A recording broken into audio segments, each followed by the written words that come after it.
Ito yung model niya. Samsung UA70 TU7000G. Tapos mag-on ulit. Pag tinapik-tapik, yan.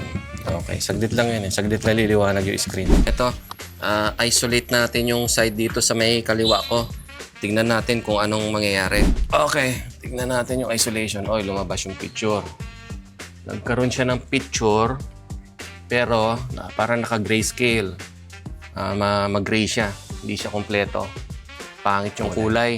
Tukoy na natin ng sira banda dito sa may kaliwa kong problema. So dito tayo magpo-focus sa kaliwa. Okay, nailagay na natin special isolation technique natin dito sa TV. Testingin muna natin mga 15 minutes. Pag 15 minutes, okay na siya. Ganun uli. Good na goods na. Lagi na. Ito na siya. Pwede na. Pwede na ulit. Another satisfied customer. Okay? Testing na muna ito. Sasara natin. Tapos paiinitin. Pag uminit na, goods pa rin siya. Okay na to. Okay.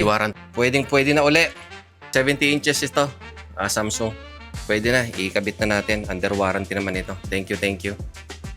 Kung may ganito po kayong sira ng TV o kahit ano pang sira ng TV, paki-PM nyo lang po ako sa messenger ko. Nagsiservice po ako around Metro Manila and nearby areas. At maraming salamat po kay Sir Patrick na Quezon City sa aming pinagkatiwala ang TV nyo. Mabuhay po kayo. God bless us all.